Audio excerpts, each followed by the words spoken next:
So hi, I'm Susie Joy Lever, and And oh hello, and I'm Sundy Gilchrist.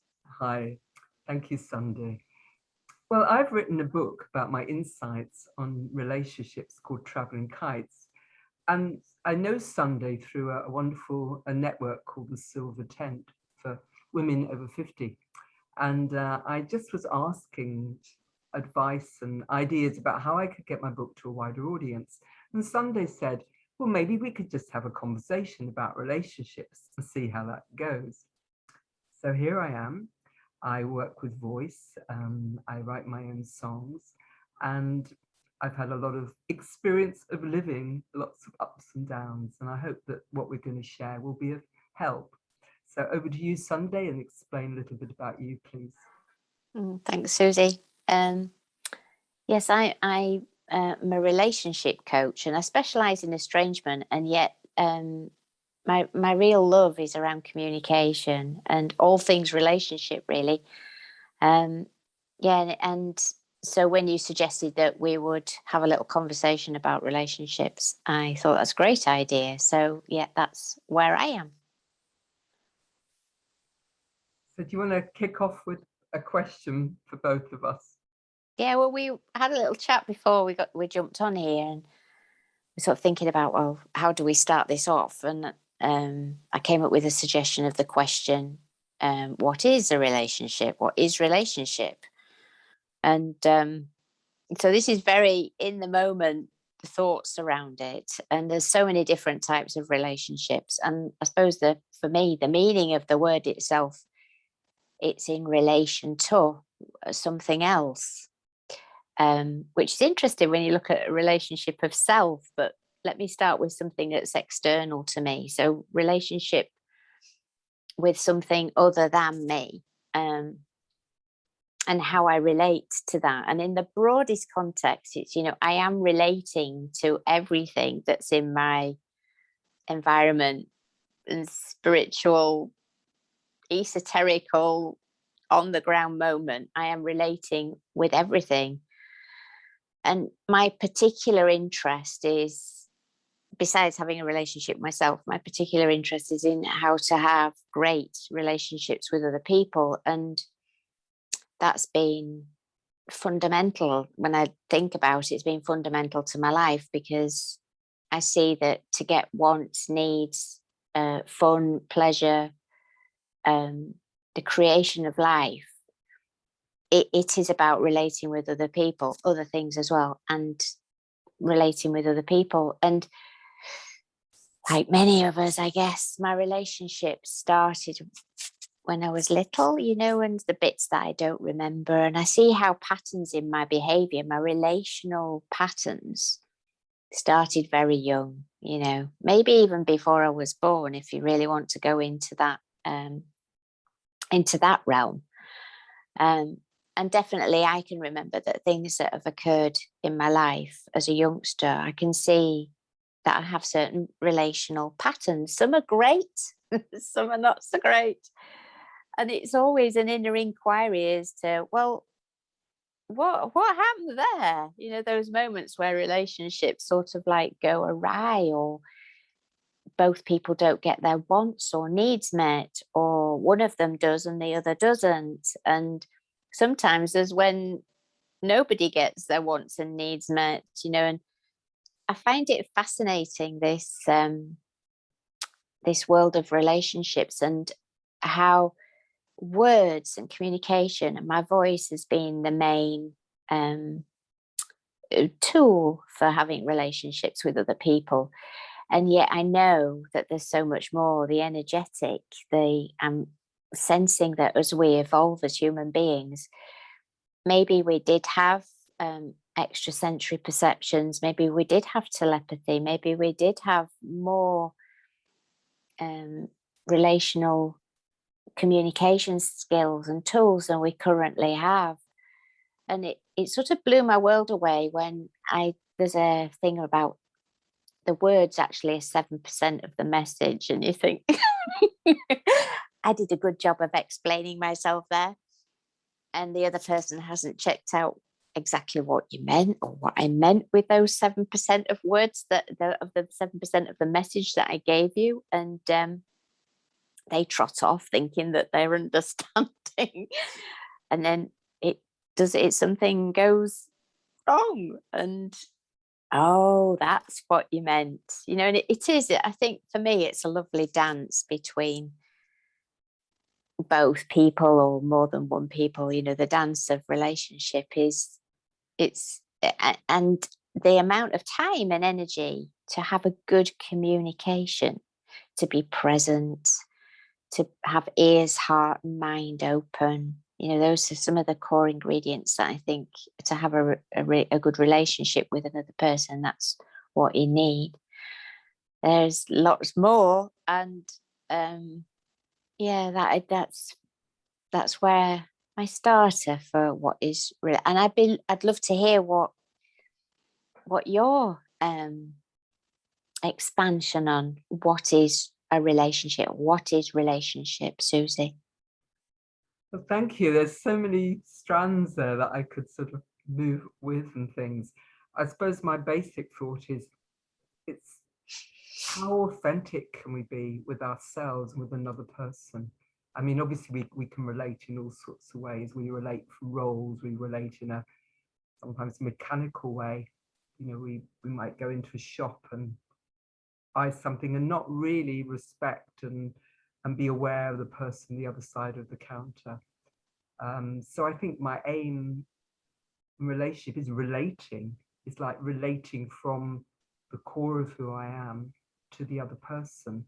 And that might not be with words, that might be with a smile. When you were talking about the words, I just flashed into mind that I learned so much. I spent a lot of time in southern Spain where I went to language school, and I speak about intermediate Spanish now. But as anybody knows who's ever learned a language, it's full of opportunities for misunderstandings. And yet somehow when you want to relate to someone in another country, if there's a heart connection, somehow it's bigger than the words. I mean, along the way with the words and the language, there can be lots of embarrassments and miscommunication. And then, in our own language, and I was born in England, there are so many accents, there are so many words that have different meanings, because as you say, we learn so much from before the womb, our early days, which we don't remember, pre-verbal. And, there's just such a minefield of pitfalls of potential non-communication. And yet miraculously, it is possible to communicate in a way that we can be heard and we can express ourselves and we can receive. So I guess the relationship is, how do we relate to another person? Or as you said, we're relating all the time, whether it's to animals, to the natural world. How do we relate to the weather? That's and it was an interesting one, particularly in Britain, where people talk about the weather a lot. And so it's a dance of the moment, isn't it? How in this moment am I relating to what is around me? And I guess, how much can we be in the present moment? Because as you've already said, relationships are full of unconscious patterns of behavior. And you and I are fortunate because we're in loving relationships, and therefore we are finding a way through all the ups and downs of different personalities sharing their lives together, of communicating, of relating, of keeping it alive and flowing and joyful. Yeah, there was something that popped up. Yeah, it's gone now. But listening to, I am lucky. I am in a relationship with a loving man who is open to sharing feelings and thoughts to some degree.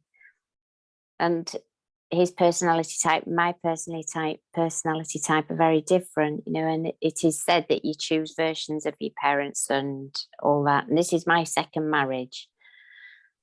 And there was a few explores into who is my ideal partner between the first and the second one. And at that point in my life, I wasn't really I suppose I still wasn't consciously choosing. I was looking more for a vibrational match rather than a tick list of, even though I had made a tick list, some of those things aren't the qualities or the aspects that he brings with him to our relationship. And yet, you know, it's on a couple's relationship, I think the difficult thing is not becoming so immersed in each other somehow. There's this sort of, I want to go like this, you know, a bit like a river.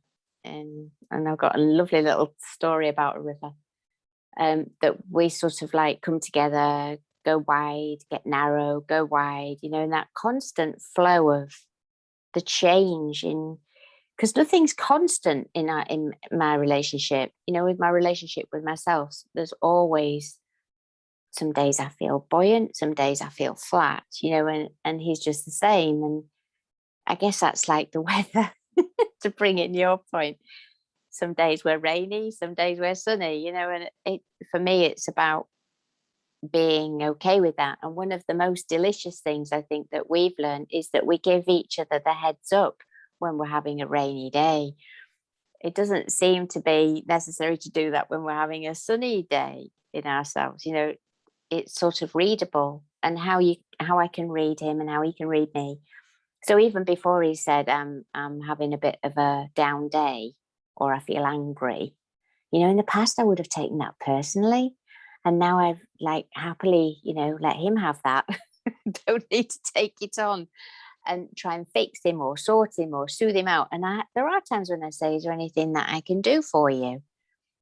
But what I'm noticing is that, like you talked about authenticity, Suzi, and you know, like when I speak my truth, I find that it seems to rub out the lie of trying to pretend that I'm all right. So if I say to Stephen, I'm feeling really cross, and then perhaps talk about what that is, it might even be him. That's where we find our most sticky thing, you know, when I'm feeling cross towards him. And if I'm feeling cross towards something else, he can hold that, you know. But what I'm saying here is, when I speak the truth of it, somehow it disempowers the energy behind that withhold that I had. Not just because I'm relating with him, because I'm relating with myself in that moment, speaking the truth. And it seems to free up that ball of whatever the anger is. And strangely, it disappears. And I think when speaking the truth, although that might be really uncomfortable, somehow it not speaking the truth is a bit like, I see we come to these problems and they're a bit like the eye of a needle, and you've got to squeeze yourself through the eye of the needle. And then once I've spoken my truth, it's like expansion comes. And that's where I'm at today, because I had a relational problem that I've dealt with this morning. It was quite a big one for me. And my energy's lifted. My sense of self-worth is lifted. My self-value is lifted. So yeah, having problems in relationships is the vehicles for growth. It, like my experience is, it leads to expansion. It might lead to some horrible wobbly bits, and it may not go right. And yet there's a willingness in me to keep exploring and being curious around lifting myself into a higher vibration, so that I can do what I need to do on the planet and be the sort of person that I want to hang around with, because I'm hanging around with myself a lot, so I might as well like me. Yeah, that felt really good to share that. You know, it felt really, yeah, it's lovely to be able to explain in that sort of free flow way what comes around relationships.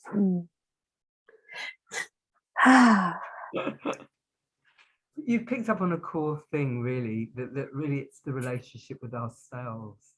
And when we're feeling unable to express something, particularly as you say, it's sticky or it's difficult, we're kind of shutting down on ourselves. Sometimes that expression for me needs to be, I need to write it down, I need to say it out aloud, but not directly to the other person, so that I get clear what it is about me.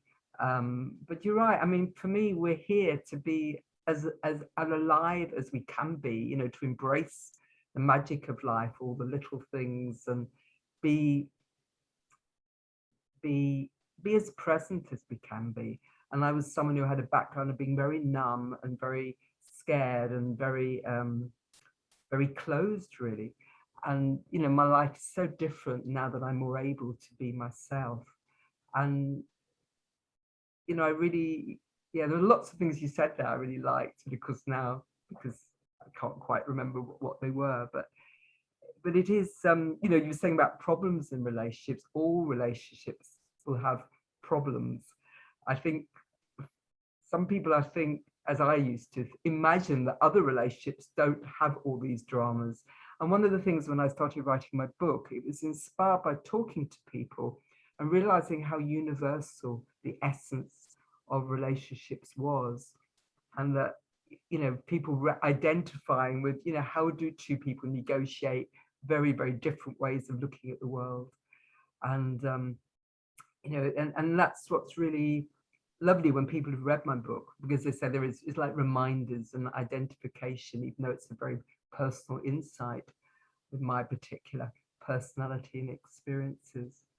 So I think, yeah, relationships are really life, because we're not kind of living on mountaintops on our own. We're not supposed to be. We're supposed to be learning how to relate as human beings with all our different shades and colors of our ever-changing personalities, particularly at the moment when there is so much change and contrast and unsettledness and insecurities and fears, but also opportunities for great transformation and freedom and expression, and coming out of the boxes and coming out of structures that were very familiar, allowing a lot of new things to be birthed and expressed and shared.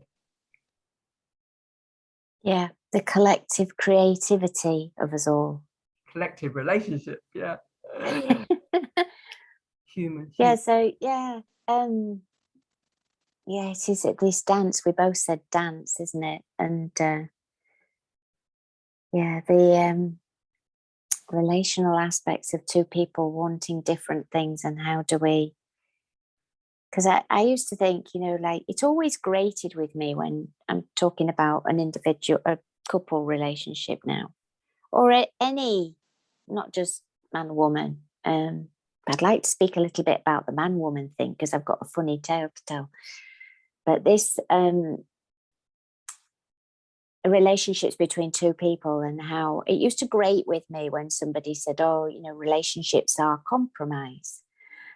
And I always thought, compromise, it doesn't sit well with me. If I'm compromising myself, it doesn't feel that I'm honoring me, and also not honoring the other person. So I've had a little bit of a dig into this and explored it. And for me, when I don't, if I'm compromising myself, like, the biggest indicator for me is tuning into my resentment, and that's such a beautiful tool to recognize that actually, if I'm feeling resentful, I'm dishonoring everybody.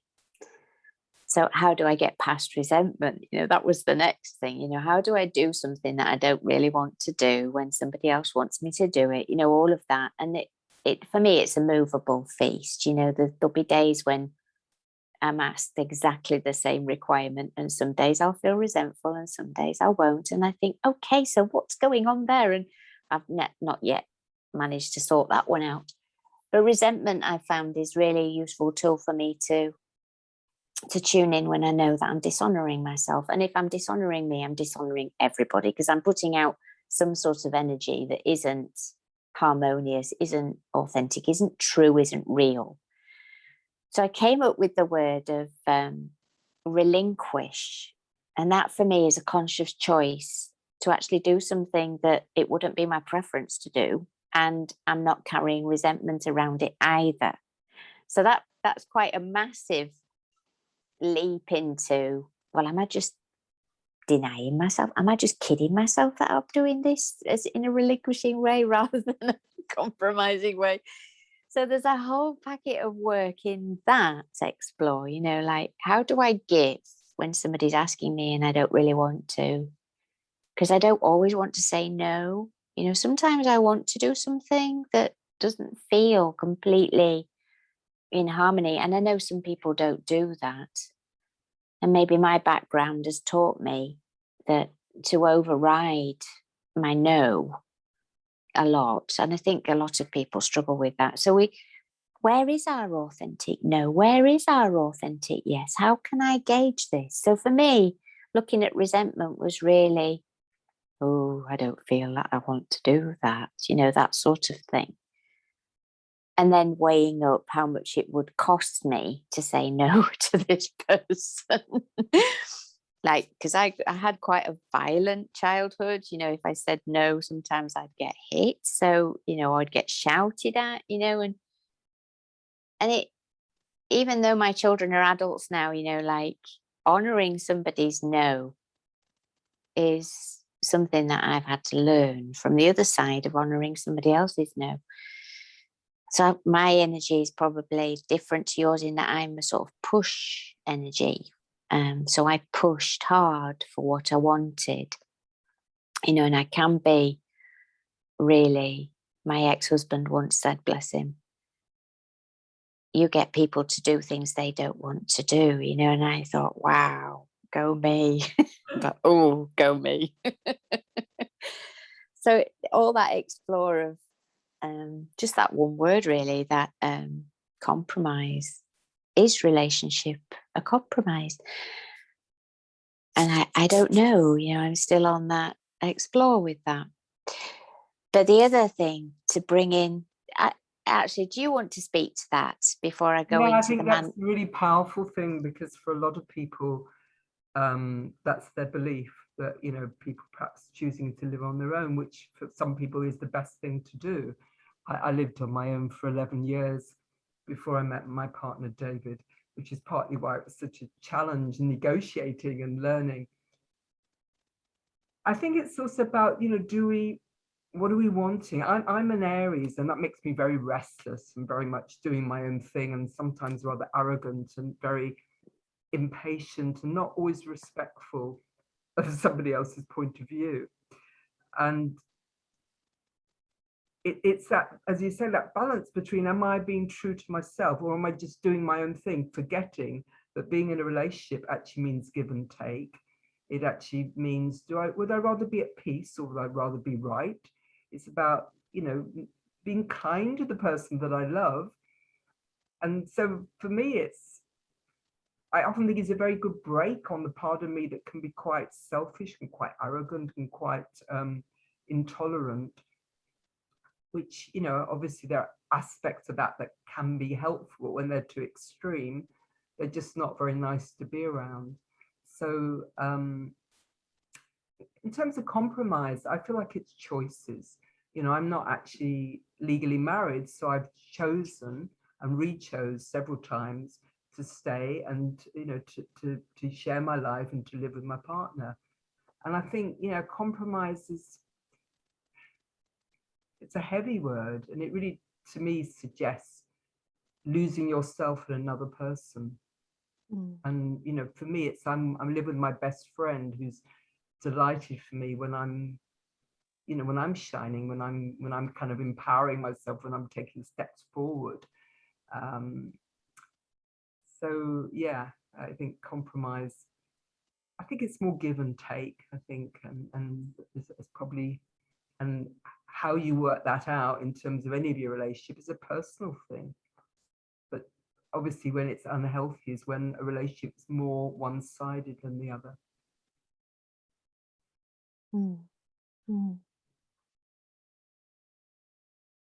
Yeah. This is a lovely conversation. So many different strands, aren't there? Different There ways. aren't there? And it's lovely because I don't really, I've barely spoken to you, in one-to-one. So it's kind of a freshness, your language, your way you look at things, and your energy is so kind of free. I'm still kind of on a journey to free myself more. to be more fully the joy that I'd love to share more in the world. And, you know, for me, this is part of it, coming out and having the audacity to talk about relationships. But, you know, I've had a life full of relationships, so I have learned a few things along the way. Yeah, the other thing that I wanted to talk to was like the masculine feminine dynamic in a relationship. And I'm just wondering, yes, Sunday, whether, because yeah, it's such a big topic, whether it might be better to move towards a close and maybe look at doing this again. okay. I had the same thought that Yeah. actually we could pick topic areas and talk Yes. the legs off those topic areas, couldn't Yeah, we? no, it would be fun. It would be really good fun, and you know, hopefully also benefit of anyone who's following us this far.